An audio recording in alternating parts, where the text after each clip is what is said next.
Bismillahirrahmanirrahim. Assalamualaikum warahmatullahi wabarakatuh. Alhamdulillah. Alhamdulillahilladzi arsala rasulahu bil huda wa dinil haq liyudhhirahu 'ala ad-dini kullihi walau karihal musyrikun. Asyhadu an la ilaha illallah wahdahu la syarikalah wa asyhadu anna Muhammadan abduhu wa rasuluh. Allahumma shalli wa sallim wa barik ala nabiyyina Muhammadin wa ala alihi wa ashabihi wa man tabi'ahum bi ihsanin ila yaumiddin. Allahumma inna nas'aluka 'ilman nafi'a wa rizqan thayyiba wa amalan mutaqabbala, amma ba'd. Ayyuhal ikhwah fidakumullah, alhamdulillah kita senantiasa memuji Allah Subhanahu wa taala atas segala limpahan nikmat dan karunia-Nya, nikmat iman, nikmat Islam, nikmat sehat, nikmat afiah, sehingga pada malam hari ini kita bisa kembali berkumpul bermuajahah secara online dalam program Madrasah Fikih Online dari Ngaji Ilmiah. Mudah-mudahan Allah Subhanahu wa taala masih memberikan kepada kita semangat belajar sampai selesai, karena ini tekad kita ya, kita belajar itu harus tuntas. Kita belajar itu harus tuntas. Sesuatu yang sudah dimulai itu hendaknya dituntaskan. Sesuatu yang sudah dimulai itu hendaknya dituntaskan. Saya berharap nanti teman-teman juga begitu sampai selesai program ini, meskipun ya mungkin agak lama 6 bulan, cuma 6 bulan itu singkat. 6 bulan itu singkat. Dan juga semoga Allah Subhanahu wa taala masih memberikan kita keikhlasan dalam belajar, dalam menuntut ilmu agama. Karena yang namanya belajar, yang namanya menuntut ilmu agama itu yang penting ikhlas. Niatnya ikhlas lillahi ta'ala. Nah, bagaimana cara niat ikhlas itu dalam belajar? Yaitu dengan cara kita berniat. Yang pertama, mengangkat kebodohan dari diri kita sendiri. Dan yang kedua adalah mengangkat kebodohan dari orang lain. Jadi kita niat nanti ngajar, misalkan ngajar istri, ngajar anak, ngajar saudara, ngajar tetangga, itu juga termasuk niat yang ikhlas. Termasuk niat yang dibenarkan di dalam belajar ilmu agama.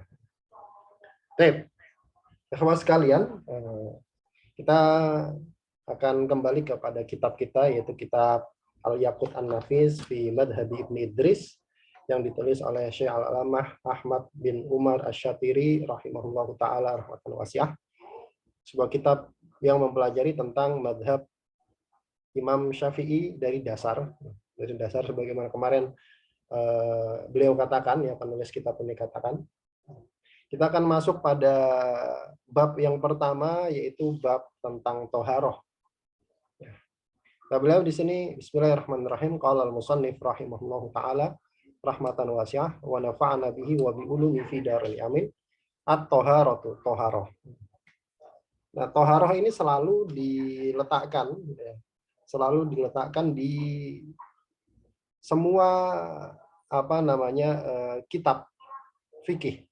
Di awal semua kitab fikih itu pasti bab toharoh. Kenapa? Karena ini menunjukkan bahwa semua ibadah itu tidak akan sah kecuali dengan toharoh. Semua ibadah itu tidak akan sah kecuali dengan toharoh. Maka toharoh itu ditaruh di depan. Dan juga toharoh ini bukan cuma toharoh fisik ya, dari najis, tapi juga toharoh batin. Baik itu dari keyakinan-keyakinan yang menyimpang, ya akidah-akidah yang menyimpang, juga toharoh dari penyakit-penyakit hati. Makanya ditaruh di depan. Lalu di sini Bismillahirrahmanirrahim, qala al-musannif at-toharatu lughatan. Dari definisinya dulu. Silakan dibuka ya kitabnya ya. Ini saya coba nggak terlalu cepat juga nggak terlalu lambat. At-toharatu, toharoh, lughatan secara bahasa, ini pengertiannya dulu, adalah an-nadhafatu wal khulusu minal adnas. An-nadhafatu, berbersih ya, bebersih, wal khulusu, dan ya sama, bebas, lepas, minal adnas, dari adnas. Adnas ini jamak dari danas. Apa itu? Ya, akdar sama. Adnas itu ada catatan kaki ya, akdar, kotoran. Jadi toharoh secara bahasa adalah bersih atau lepas dari kotoran. Hisiyatan kanat. Apakah kotorannya itu hisiyah? Hisiyah itu bersifat fisik ya, bisa terlihat. Kal anjasi seperti najis. Ya. Au maknawiyatan. Atau kotorannya itu kotoran maknawi. Ya. Kotoran maknawi. Contohnya apa? Kal uyubi. Contohnya aib. Aib maksudnya akhlak-akhlak tercela. Contohnya apa? Kal hakdi wal hasad. Hakad dan hasad ini sama ya. Di bahasa kita jadinya hasad. Itu toharoh secara bahasa. Bebersih dari kotoran. Baik itu kotoran yang sifatnya fisik maupun sifatnya maknawi. Mungkin nggak dengar suara kipas ya. Dengar suara kipas ya. Gitu. Kalau kedengeran saya apa namanya saya singkirkan kipasnya.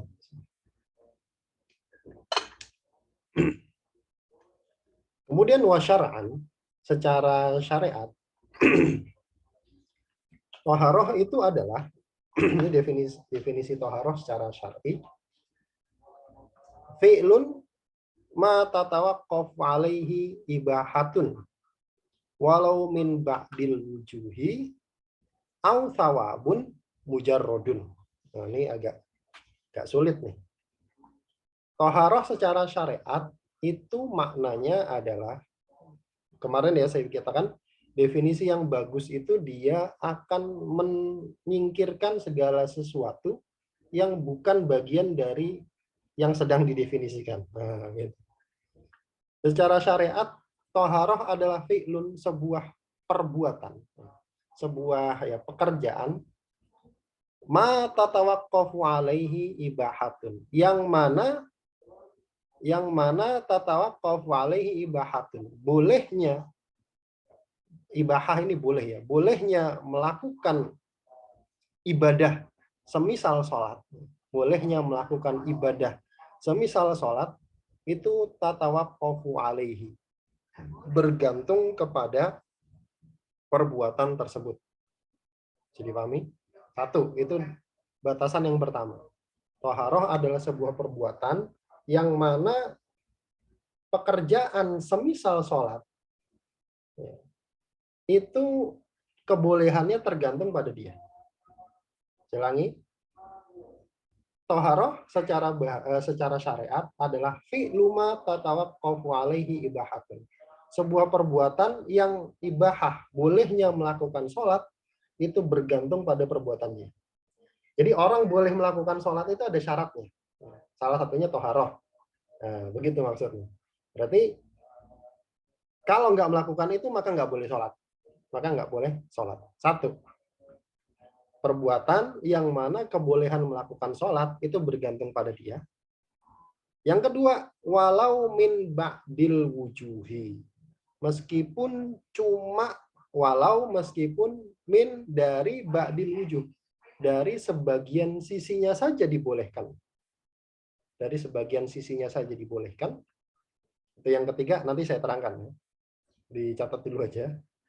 Atau yang ketiga, taubun mujarrodun, atau perbuatan tersebut cuma diniatkan taubun, pahala mujarrodun, sekedar pahala saja. Jadi toharoh ini ada 3 batasan. Pertama, sebuah perbuatan yang mana kebolehan sholat itu bergantung padanya.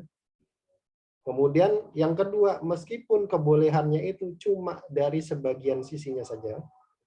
Yang ketiga, atau perbuatan tersebut cuma sekedar dapat pahala saja. Itu definisi toharoh. Ini kita lihat satu-satu. Ya. Definisi yang pertama tadi adalah, batasan yang pertama ya, adalah kebolehan melakukan semisal sholat itu bergantung padanya. Kita lihat catatan nomor 3. Contohnya apa? Kaghoslatil ula fi toharotil hadasi wal khobathi. Contohnya adalah ghuslatil ula, basuhan ghuslatil ula, basuhan al-ula pertama, di dalam toharotil hadathi wal khobas, di dalam toharoh bersuci dari hadas dan khobas. Hadas itu ya hadas ya. Khobas itu najis. Nanti saya jelaskan bedanya hadas sama khobas. Coba sebelum saya lanjut, ada yang bisa membedakan nggak? Ada yang tahu nggak bedanya hadas sama najis? Ada yang tahu bedanya hadas sama najis? Apa bedanya hadas sama najis? Hadas dan khobas. Khobas itu najis. Ada yang tahu? Silakan. Kalau hadas tidak ada zatnya, Ustaz. Kalau hadas tidak ada zatnya. Kalau khobas? Kalau khobas ada, Ustaz. Oh, Masya Allah. Ini ada juga nih, hadas itu status. Ya, betul. Hadas itu status.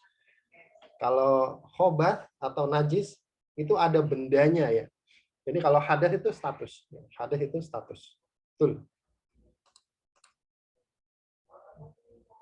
Ya, hadas itu orangnya dia itu punya hadas kecil, punya hadas besar.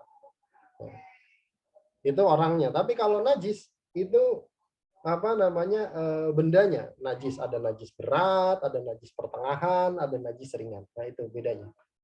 Baik, lanjut ya. Tadi definisi yang pertama bahwasanya yang namanya toharoh adalah sebuah perbuatan yang mana kebolehan melakukan sholat itu bergantung padanya. Kebolehan itu contohnya apa? Contohnya basuhan pertama dalam toharoh, dalam wudhu. Nah, ibahah kebolehan untuk melaksanakan semisal sholat ini ada dua. Yang pertama, sebentar. Yang pertama kebolehan secara mutlak. Contohnya apa tadi? Wudhu buat basuhan pertama. Itu dengan itu orang boleh melakukan sholat secara mutlak. Artinya dia statusnya ngangkat hadas. Ada orang punya hadas kentut ya, misalkan kentut tidur, kemudian setelah buang air ya. Itu kan dia punya hadas, dia statusnya berhadas. Nah, hadas ini dia harus diangkat supaya boleh melakukan sholat. Caranya gimana? Caranya dengan basuhan wudhu yang pertama. Karena basuhan wudhu yang kedua, yang ketiga itu sunnah. Dipahami? Antum basuhan wudhu pertama itu yang angkat hadas. Kedua, ketiga itu sunnah. Antum misalkan cuma wudhu sekali, itu sah, tapi makruh. Sah. Asalkan semuanya terbasuh. Jadi pahami ya? Jadi itu yang pertama. Jadi dia ada perbuatan yang membolehkan untuk sholat secara mutlak. Itu apa? Wudhu basuhan pertama itu. Wudhu pada basuhan pertama itu. Kebolehan secara mutlak itu maksudnya apa? Wudhu itu boleh dipakai untuk sholat berkali-kali. Selama wudhunya belum batal. Berarti dia boleh secara mutlak. Oh ya sudah, saya mau sholat zuhur, asar, maghrib, isya pakai satu wudhu, boleh nggak? Boleh. Selama belum batal. Sebagaimana Imam Syafi'i sholat subuh dengan wudhu sholat isya. Boleh nggak? Boleh. Kenapa? Karena itu yang disebut dengan kebolehan melakukan sholat secara mutlak. Nah, yang pertama. Ada yang kedua, kebolehan untuk melakukan sholat, tapi walau min ba'dil wujuh. Dari sebagian sisinya saja. Contohnya apa di sini? Kat tayammum. Contohnya tayamum. Kok begitu? Maksudnya bagaimana? Tayamum itu, teman-teman sekalian, tayamum itu, orang melakukan tayamum, dia boleh untuk melakukan sholat. Dengan syarat-syaratnya ya, ada orang ya tentulah dia boleh melakukan. Orang tayamum itu dia boleh melakukan sholat. Tapi sholat fardunya cuma satu. Cuma sekali. Jadi satu tayamum untuk satu sholat fardu. Kan saya belum batal, ya meskipun belum batal. Misalkan ada orang sakit yang kemudian mengharuskan dia tayamum, dia sholat zuhur pakai satu tayamum. Mau sholat asar harus tayamum lagi. Harus tayamum lagi. Kenapa? Karena status tayamum itu bukan ngangkat hadas, tapi membolehkan sholat saja. Itu pun dari sebagian sisinya saja. Artinya orang yang tayamum itu hadasnya nggak terangkat. Hadasnya nggak terangkat. Dia masih berhadas, cuma boleh saja untuk melakukan sholat. Makanya kalau mau sholat lagi, mau sholat asar lagi misalkan, dia harus tayamum lagi. Itu yang kedua. Jadi meskipun dari sebagian sisinya saja. Yang ketiga, batasan yang ketiga adalah au thaubun mujarrodun, atau sekedar pahala saja. Mendapatkan sekedar pahala saja. Contohnya apa? Di sini kita lihat catatan kaki nomor 5. Qaghaslatis saniyati wassalisati. Contohnya basuhan kedua dan ketiga dalam wudhu. Tadi saya katakan yang wajib itu basuhan pertama. Dengan basuhan pertama, antum cuma sekedar membasuh sekali, itu sah wudhunya. Ya meskipun makruh ya. Meskipun makruh. Cuma sah. Basuhan kedua, ketiga itu sekedar sunnah dan dapat pahala. Artinya meskipun antum basuh kedua, itu tetap dikatakan toharoh. Tetap dikatakan toharoh. Kemudian wal wudu'i al mujaddadi atau al mujaddidi. Dan wudhu, contoh yang lain yang sekedar dapat pahala adalah wudhu yang diperbaharui. Memperbaharui wudhu. Itu dapat pahala. Sunnah. Contohnya misalkan saya sholat isya, sholat maghrib. Kemudian wudhu sebelum maghrib wudhu. Kemudian nunggu dari maghrib sampai isya di masjid. Misalkan ada pengajian, belum batal wudhunya. Wudhu lagi. Wudhu lagi. Itu namanya memperbarui wudhu. Boleh nggak? Boleh. Statusnya apa? Statusnya memperbaharui wudhu. Bukan mengangkat hadas, bukan membolehkan sholat. Karena membolehkan sholat yang pertama tadi. Ini cuma sekedar memperbaharui saja. Belum batal, belum batal. Boleh nggak? Boleh. Nah ini dapat pahala sunnah. Kemudian wa ghuslil masnunin, dan juga mandi-mandi sunnah. Atau ya, basuhan sunnah, mandi-mandi sunnah. Itu semuanya disebut toharoh. Saya mandi Jumat kan sunnah. Sebut toharoh nggak? Sebut toharoh. Kenapa? Karena dia sekedar dapat pahala. Nah, gitu. Oh ya, catatan.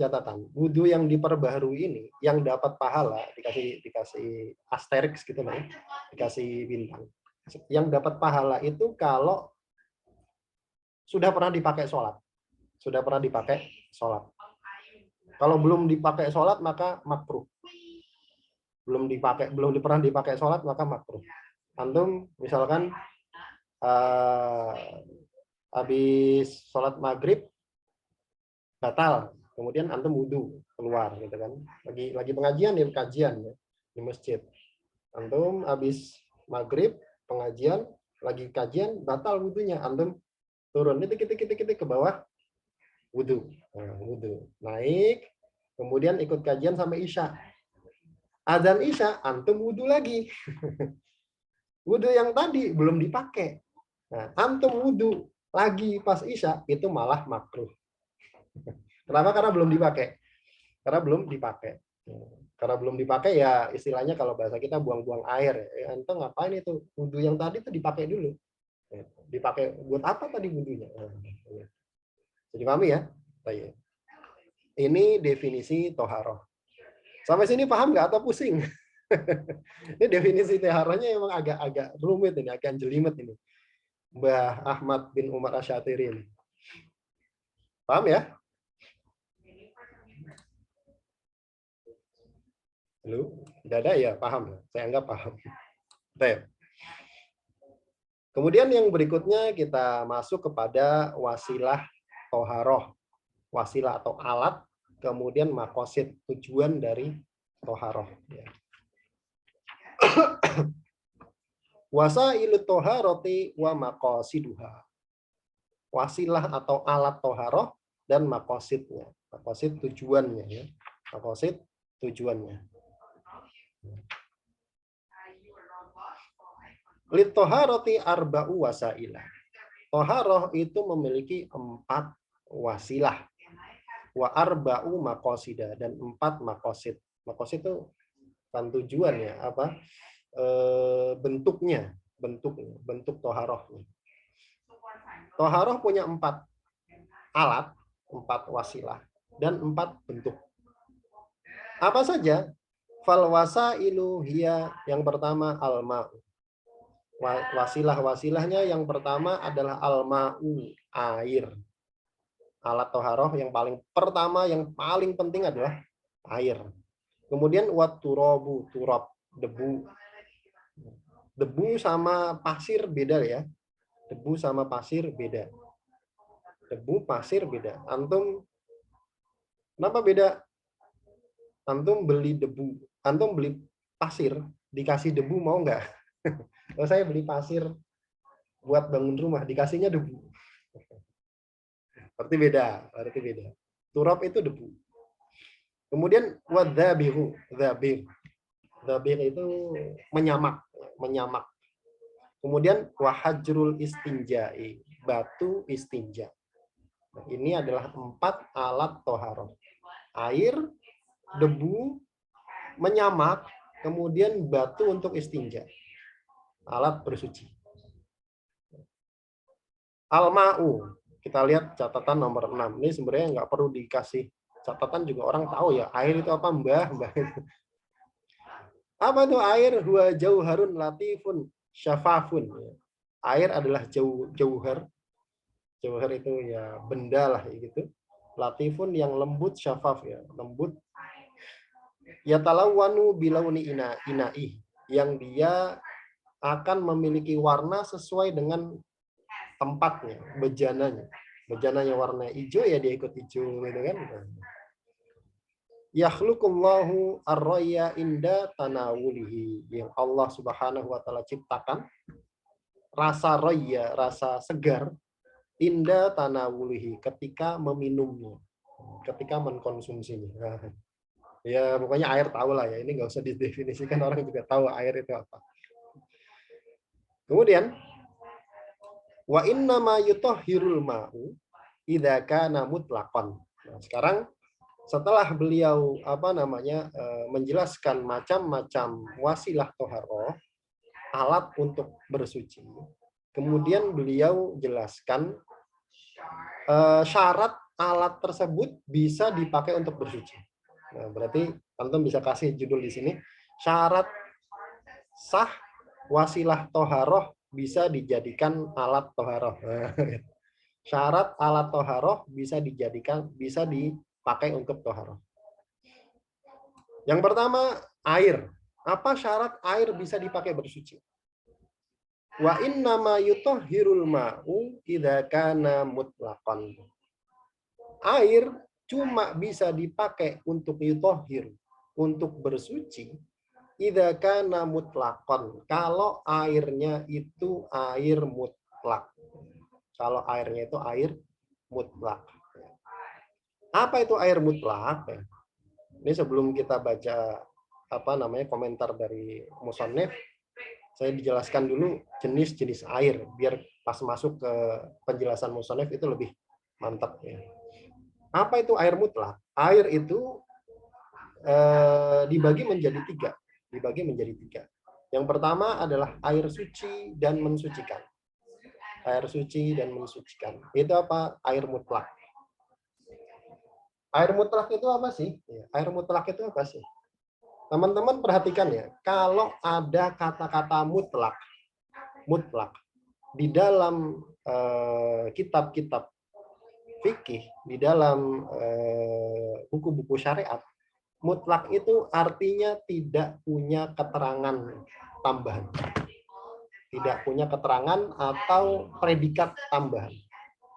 Berarti air mutlak itu ya air. Predikat atau keterangan tambahan itu maksudnya gimana?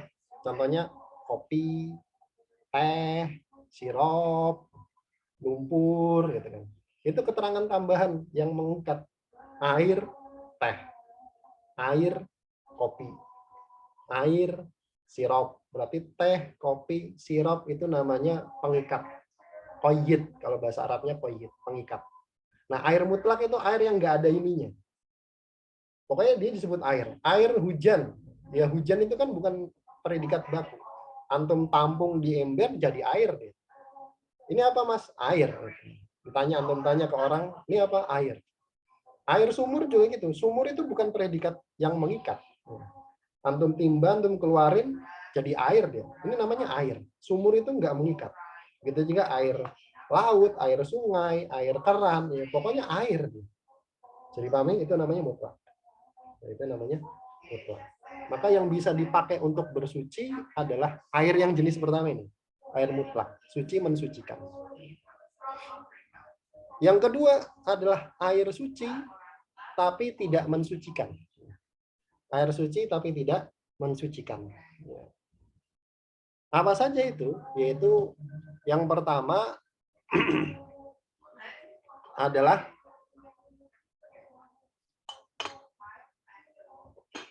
air yang berubah salah satu dari 3 sifatnya dengan perubahan yang parah.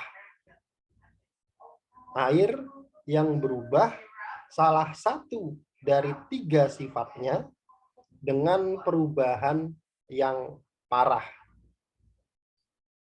Yang mana pengubahnya itu, yang mana faktor pengubah airnya itu dia tidak seharusnya ada di air. Tidak seharusnya ada di air. Bahasanya begitu. Tidak seharusnya berada di air. Maksudnya gimana? Yang pertama berubah salah satu dari 3 sifatnya. Apa saja yang pertama? Warna, yang kedua rasa, yang ketiga bau. Salah satu dari 3 ini berubah dengan perubahan yang parah. Dan perubahannya ini ya suci gitu ya. Perubahannya ini suci. Kemudian pengubahnya ini nggak seharusnya ada di dalam air, maka dia airnya suci tapi nggak mensucikan. Contoh, air terkena kopi. Untuk aduk-aduk ya jadi kopi dia. Jadi kopi. Air sama kopi kan kopi nggak harusnya ada di air. Kopi tidak seharusnya berada di air. Kopi itu bisa ada di air karena kita campur. Makanya dia jadi kopi. Yang kedua misalkan air sabun. Air sabun. Antum nyampur air ke sabun, jadi air sabun. Jadi air sabun. Air sama sabun ya nggak ada hubungannya. Sabun nggak seharusnya ada di air. Kenapa bisa ada di air? Dicampur. Antum mencampurkan air dengan minyak wangi misalkan. Minyak wangi misik gitu kan. Warnanya tetap warna air. Tapi baunya sudah bukan air lagi. Sudah bau misik misalkan. Air sama misik nggak ada hubungannya. Jadi paham ya, itu air suci tapi tidak mensucikan. Suci nggak suci. Kopi suci nggak suci. Teh suci nggak suci. Air sabun suci nggak suci. Tapi tidak bisa dipakai untuk bersuci. Nah, itu air suci dan air suci tapi tidak mensucikan. Yang pertama adalah air yang berubah sifatnya tadi. Kemudian yang kedua adalah air mustakmal. Air mustakmal. Apa itu air mustakmal? Air mustakmal adalah air yang sudah dipakai untuk bersuci. Gampangnya begitu. Air bekas dipakai bersuci. Bukan yang pada bejananya, tapi yang netes. Nah, air mustakmal ini ada beberapa batasan. Yang pertama, air mustakmal ini air yang dipakai pada basuhan wajib. Pada basuhan wajib, berarti basuhan pertama.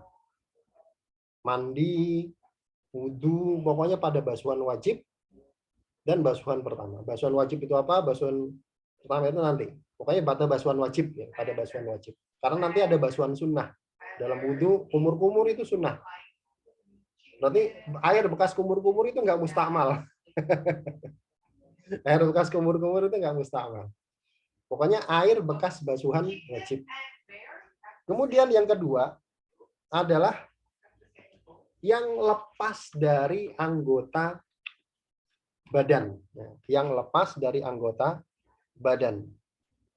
Berarti kalau apa namanya yang masih di sini itu bukan air mustakmal. Yang netes itulah yang disebut dengan air mustakmal. Jadi pahami ya, itu air mustakmal. Yang ketiga airnya kurang dari 2 kullah. Airnya kurang dari 2 kullah. Maka itu disebut dengan air mustakmal.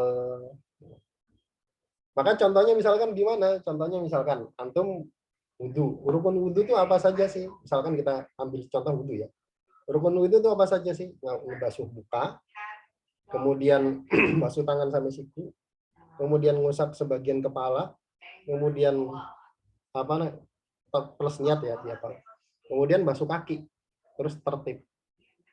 Berarti yang basuhan wajib itu apa? Cuma muka, tangan sampai siku, kemudian ngusap kepala, kaki. Berarti cuci tangan, kumur-kumur, apa? Masukkan air ke hidung itu basuhan wajib bukan?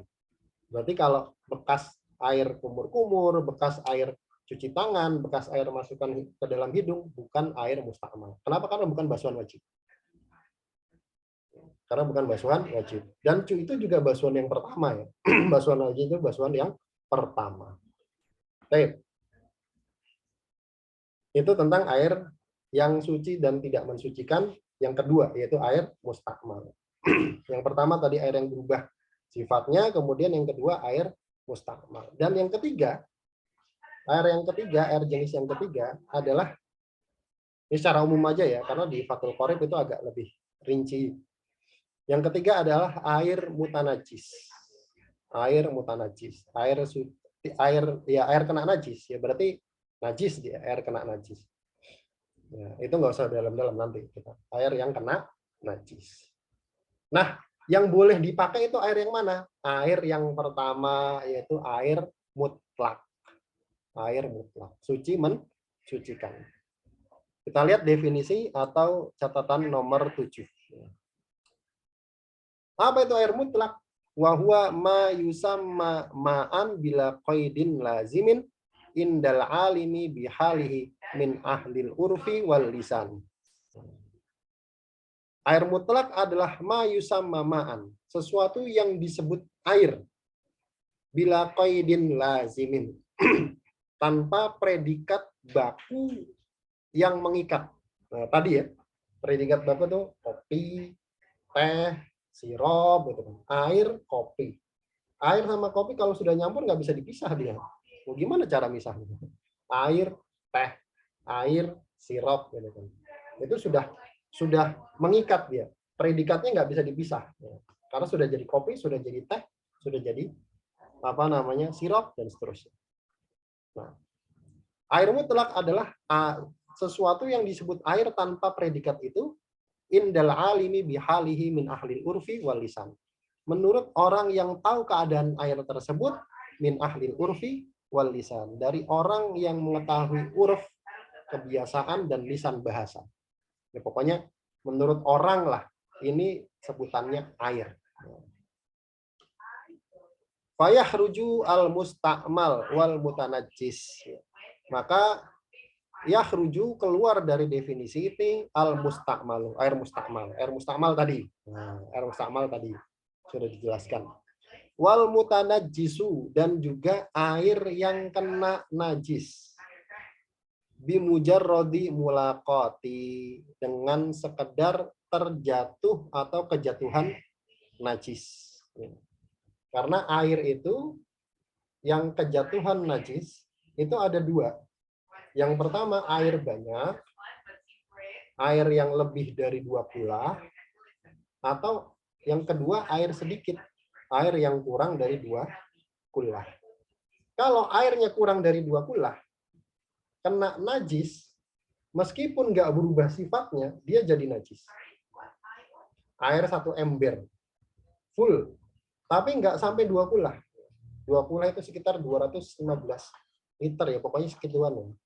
200 literan lah.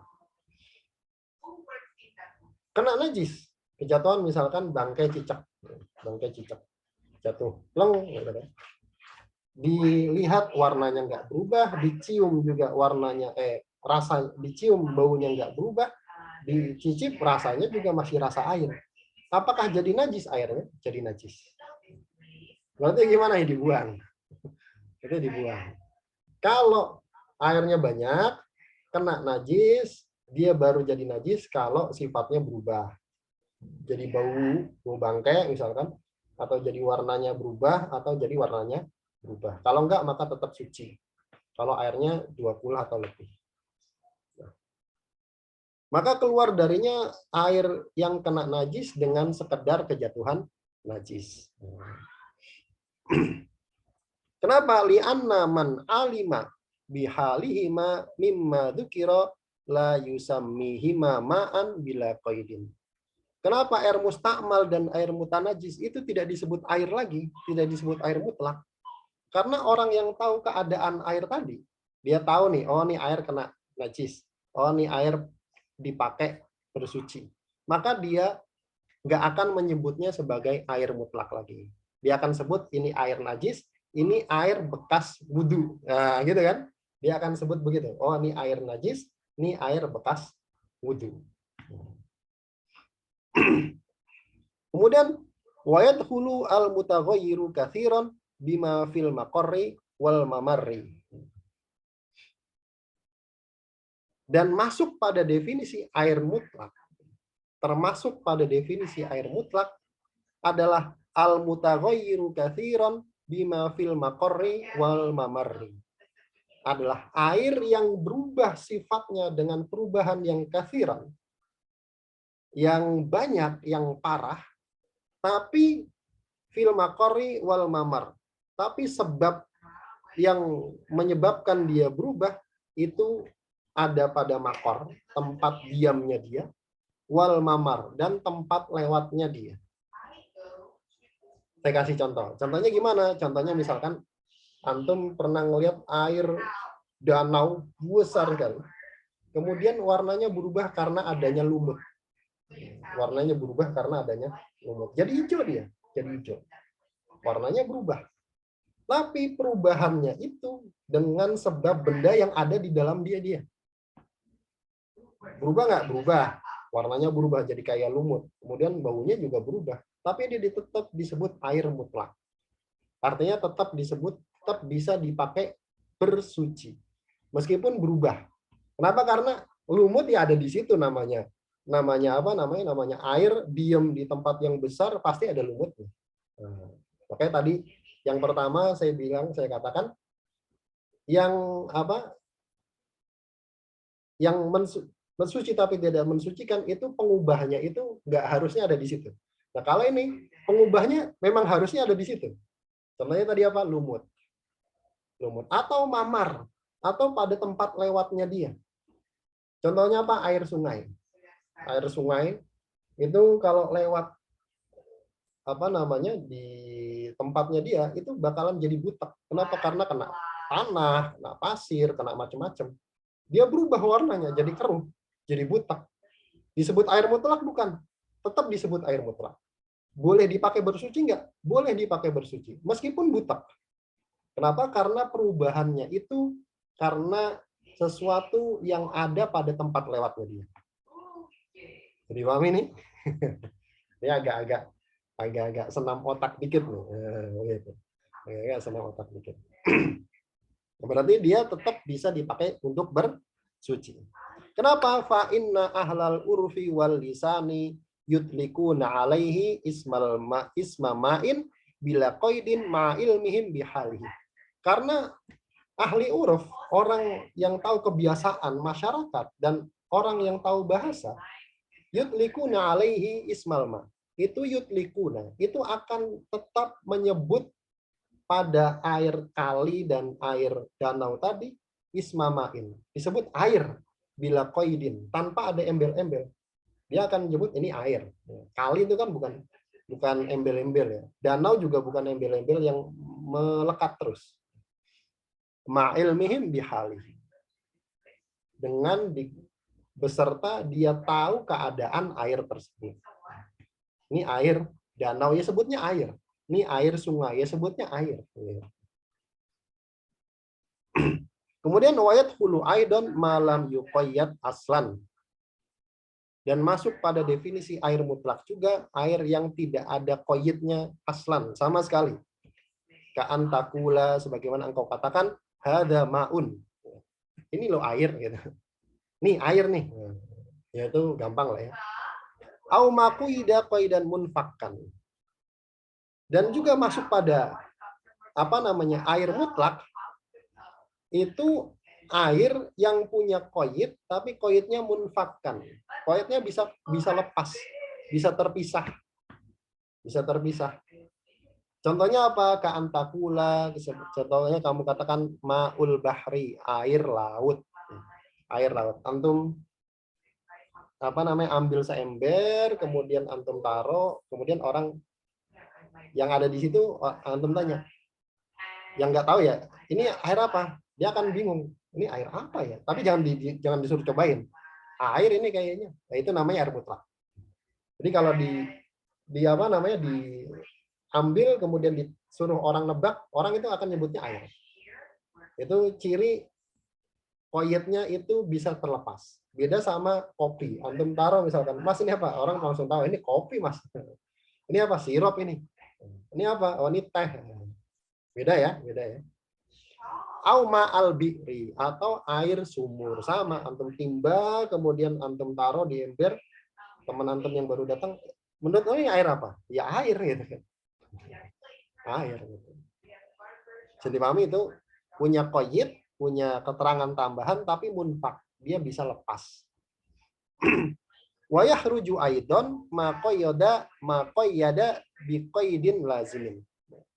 Dan keluar, artinya bukan termasuk air mutlak, itu air yang punya koyit lazim, tadi ya, punya keterangan tambahan tapi mengikat. Contohnya apa? Kama ilbatih, contohnya air semangka. Antum peres, semangka kan ada airnya, antum peres, antum taruh. Ini apa? Air semangka, nggak bisa dipisah itu. Air dan semangkanya itu nggak bisa dipisah. Tayyib. Ini yang pertama, tentang air. Jadi syarat air bisa dipakai bersuci itu apa? Airnya harus air mutlak. Air mutlak itu apa? Tadi penjelasannya panjang. Jadi selain air mutlak nggak bisa dipakai bersuci. Selain air mutlak nggak bisa dipakai bersuci. Makanya nanti kalau antum tanya, air sungai yang kotor, yang butek, boleh nggak dipakai bersuci, Ustaz? Boleh. Langsung paham ya? Air danau yang luas, itu berubah warnanya, boleh nggak dipakai bersuci? Boleh. Kenapa? Karena dia apa? Air mutlak. Jadi wangi. Kemudian yang kedua, watturabu, debu. Idza kana khalisan ghaira mustakmalin. Syaratnya debu bisa dipakai tayamum, bisa dipakai bersuci. Idza kana khalisan, kalau dia khalisan. Kalau dia bersih, ghaira mustakmalin. Kalau dia murni dan tidak mustakmal. Jadi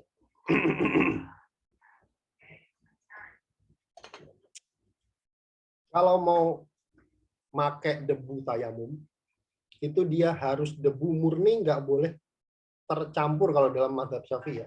Nggak boleh tercampur dengan benda lain. Nggak boleh tercampur dengan benda lain.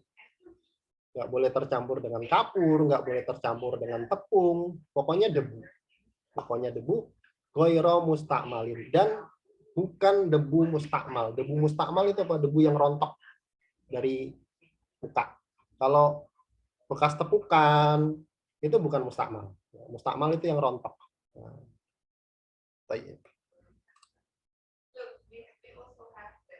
Kalau di alam seperti itu bukannya berpotensi kena najis dari luar. Hukum asal, ya, hukum asal segala sesuatu itu suci. Sampai kita yakin itu ada najis. Lu semua itu berpotensi kena najis nggak? Berpotensi. Antum di rumah ada cicak nggak?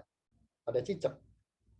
Air bak mandi berpotensi kena pipis cicak, gitu kan? Kena pipis kucing, kena apa namanya cicak, berpotensi ya, berpotensi. Tapi selama kita nggak lihat langsung, maka dianggap suci. Maka dianggap suci. Apa namanya lantai ini lantai. Antum lewat jalan, itu ada potensi kena najis nggak? Ada potensi kena najis semua. Tapi tetap dihukumi suci. Kenapa? Karena antum nggak lihat langsung di situ ada najis. Kapan antum katakan oh itu bernajis? Kalau antum lihat oh ada najisnya. Terus kalau misalkan pertanyaan kita kembangkan. Antum mau wudhu di sungai, kemudian ada mas kumambang. Sungai ini besar, luas.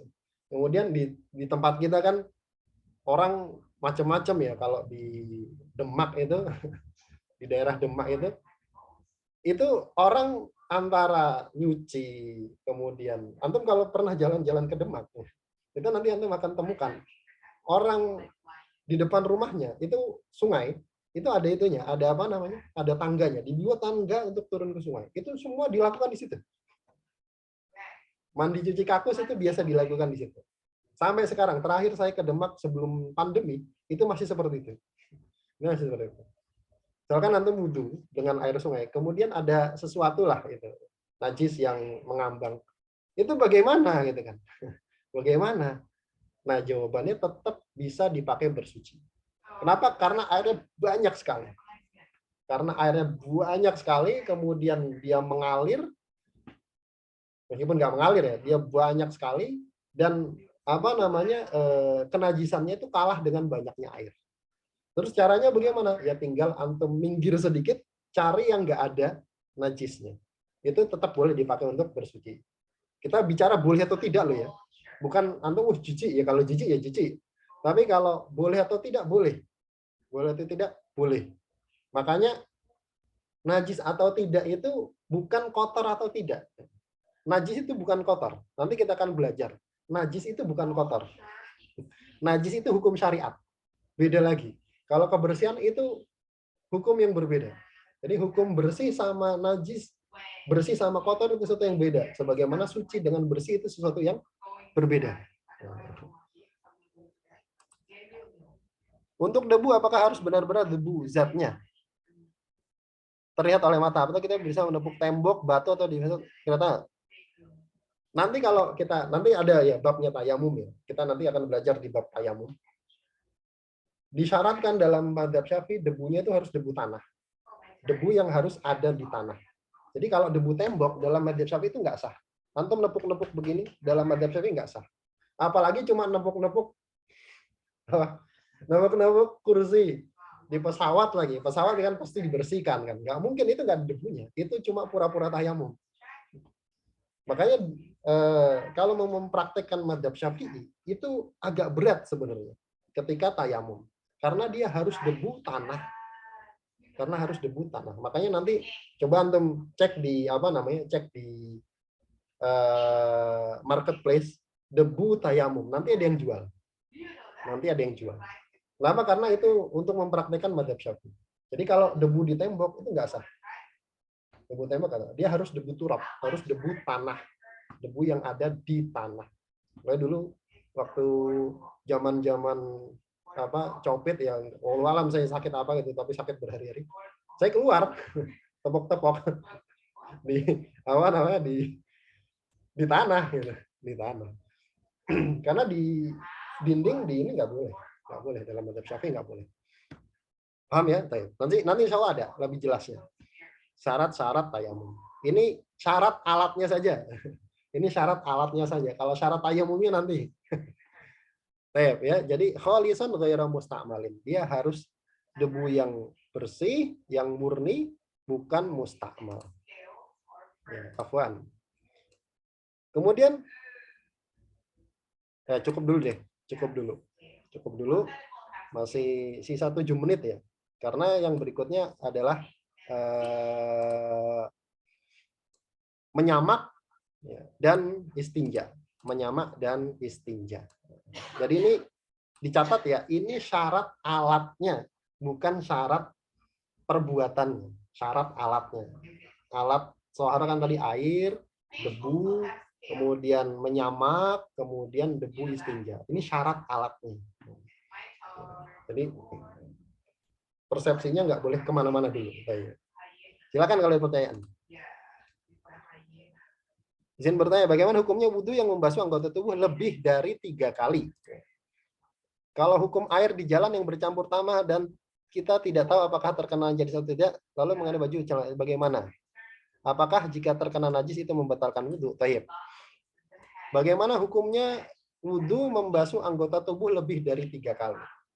Kalau kita sudah yakin 3 kali, misalkan kita sudah basuh 3 kali, kemudian yakin itu sudah mengenai semua, maka basuhan keempat dan kelima makruh.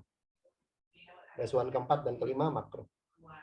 Jadi sebenarnya basuhan kedua, basuhan ketiga, itu kan untuk meyakinkan seluruh yang wajib dibasuh ini terbasuh. Ya, itu untuk meyakinkan itu saja. Basuhan pertama itu wajib. Basuhan kedua, ketiga itu sunnah untuk meyakinkan supaya semuanya itu betul-betul terbasuh. Kalau sudah yakin 3 kali dan sudah yakin terbasuh semua, kemudian ditambah 4 kali, 5 kali, maka itu makruh. Kalau nggak yakin, maka nggak makruh. Dipahami? Kalau nggak yakin, maka nggak makruh. Cuma ini nggak yakin ini jangan dibiasakan, karena nanti jadi penyakit was-was. Karena jadi penyakit was-was. Anda pernah lihat ada orang penyakit was-was, wudhu nggak kelar-kelar. Wudhu nggak kelar-kelar. Salah satu guru kami cerita, gitu kan. Beliau dulu kuliahnya mondoknya di Gontor, kemudian kuliahnya di Libya. Waktu di Libya itu dia pernah ketemu sama mahasiswa di Libya. Itu kalau sholat Jumat, dari mulai khotib naik mimbar, sebelum naik mimbar ya, sampai qomat itu wudhunya nggak selesai-selesai. Itu wudhunya nggak selesai-selesai. Itu penyakit. Jadi jangan dibiasakan. Kalau sudah pokoknya 3 kali sudah, 3 kali dianggap sudah terbasuh semua, gitu ya. Itu saya melebarkan supaya antum nanti jangan kena penyakit was-was kayak gitu. Itu setan itu. Ini setan.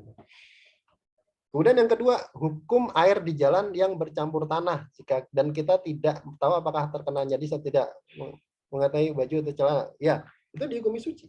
Dihukumi suci. Semua itu dihukumi suci. Air becekan di tanah, cepat atau suci nggak suci? Kita hukumi suci. Karena itu kaidahnya, kaidah fikihnya. Antum di jalan nginjek lumpur. Ustaz, ini apa ya? Ini apa lumpur?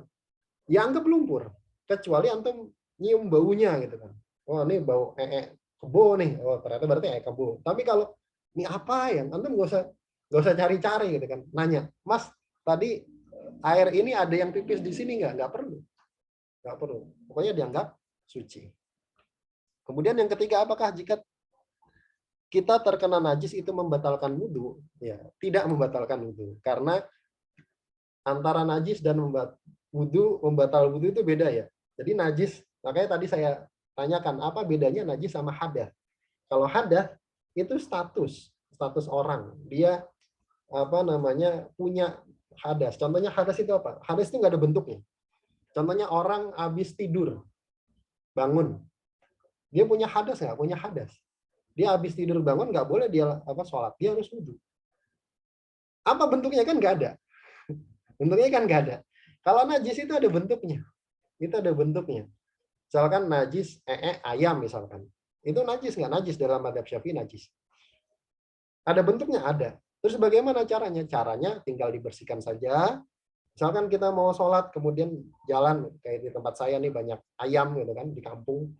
Kemudian qadarullah di tengah jalan kena ayam. Bagaimana caranya? Tinggal dibersihkan yang kena kemudian sholat. Wudunya batal nggak? Enggak. Gitu. Bila basuh tangan kanan langsung 3 kali, selesai basuh 3 kali baru pindah ke kiri dan begitu pula. Ya, betul begitu. Jadi kanan dulu tiga, baru kiri 3. Itu yang betul seperti itu. Saya mengalami ketika selesai sholat baru menjadi ada kotoran di kaki yang menempel, tapi sebelum sholat saya tidak menjadi. Apakah sholat saya batal? Ya, ngulang. Nggak usah ngulang wudhu, cukup dibersihkan, kemudian ngulang sholat. Terkadang air sumur pada waktu musim hujan itu keruh dan berbau tidak sedap. Itu berarti tetap air suci mensucikan. Iya, betul. Air suci dan mensucikan. Kecuali kalau memang di situ ada najis. Kalau cuma musim hujan, ngerembes segala macam kita nggak tahu, itu tetap dihukumi air suci dan mensucikan. Tapi kalau memang ada najis, misalkan ada kambing nyamplung situ kemudian mati di situ terus baunya berubah, nah itu jadi najis. Tapi kalau sekedar itu maka enggak, dia tetap suci dan mensucikan. Wallahu a'lam. Baik. Cukup insya Allah. Alhamdulillah bisa dipahami lah ya. Nggak terlalu rumit kan? Nah, ternyata nggak terlalu rumit ya, insya Allah nggak terlalu rumit karena ini memang kitab dasar tapi sebenarnya nggak dasar-dasar banget ya. Cuma insya Allah bisa dipahami. Baik, kita cukupkan. Oh ya, kenapa sholatnya batal dan perlu diulang? Ya, karena dia membawa najis. Kalau sholat membawa najis batal. Sholat membawa najis, sholatnya batal. Sholat membawa najis, sholatnya batal. Nanti ada perinciannya, Tapi wudhunya tidak batal. Tapi silakan Mas Sahrul Sani. Saya tunggu, nggak apa-apa.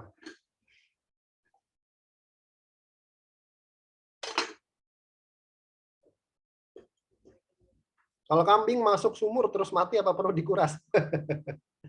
Kalau dalam mazhab Syafi'i ada namanya cara mensucikan air yang banyak itu ditambah. Jadi nggak perlu dikuras. Bangkainya angkat, kemudian tambahin sampai baunya hilang. Boleh seperti itu. Itu cara mensucikan, cara membuat air banyak jadi suci lagi. Jadi nggak boleh dibuang. Kalau dikuras kan lumayan kan, mendingan ditambahin air. Allah a'lam. Karena pernah dengar jika airnya keruh harus ditunggu sampai mengendap dan bening lagi. Yang nggak harus sih. Nggak harus. Jadi kalau keruh itu kan dia cuma keruh itu kan dia berubah karena apa? Sesuatu yang ada pada tempatnya dia. Nah, tadi kan sesuatu yang pada tempat beradanya air. Bukan karena sesuatu yang dicemplungin ke situ. Kalau sesuatu yang dicemplungin ke situ itu beda. Kayak misalkan teh yang nggak harusnya ada di situ ya. Tapi kalau keruhnya karena bekas tanah, karena memang dia sumur kan di tanah. Jadi berubah ya biasa, wajar. Footnote nomor 7, halaman 43. Nomor 7. Oh, itu panjang itu. Yang tadi ya, panjang ini. Ini Kalimat ini. satu doang Ustaz. Yang mana? Kalimat satu aja Ustaz, sampai apa? Urfu wal lisan atau apa? Oh, ini. Oh, ini. Nah, sampai itu. Oh, ya. Maksudnya gimana itu? Jadi intinya air mutlak itu ma yusama ma'an bila qaidin lazimin. Sesuatu yang disebut air tanpa keterangan tambahan ya, tanpa keterangan yang mengikat. Keterangan yang mengikat tadi kopi, teh, kemudian sirup, sabun, itu kan kalau sudah melekat pada air itu nggak bisa dilepas. Indal alimi bihalihi. Menurut orang yang tahu keadaannya air tersebut. Orang yang ngerti keadaannya air. Maksudnya orang yang ngeh sama air tersebut min ahlil urfi wal lisan. Dari orang yang tahu uruf. Tahu uruf itu tahu kebiasaan lah. Tahu sehari-hari itu kayak gimana. Wal lisan, dan tahu bahasa. Dia ngerti bahasa yang dipakai di situ. Sama uruf. Uruf itu kebiasaan yang berlaku di situ. Begitu maksudnya. Jadi intinya ya, pokoknya air mutlak itu air yang nggak ada qaid lazimnya, nggak ada keterangan tambahan yang mengikat tadi. Begitu. Mudah-mudahan bisa dipahami ya. Wallahu a'lam. Cukup, insya Allah. Nah, alhamdulillah kita cukupkan. Mudah-mudahan yang sedikit ini ada manfaatnya ya, yang benar tangnya dari Allah Subhanahu wa taala dan Rasulnya. dan yang salah dari saya pribadi dan dari syaitan, dan saya mohon ampun atasnya. Kita tutup dengan bacaan doa kafaratul majelis. Bismillahirrahmanirrahim. Subhanakallahumma wa bihamdik asyhadu an la ilaha illa anta astaghfiruka wa atubu ilaik. Assalamualaikum warahmatullahi wabarakatuh.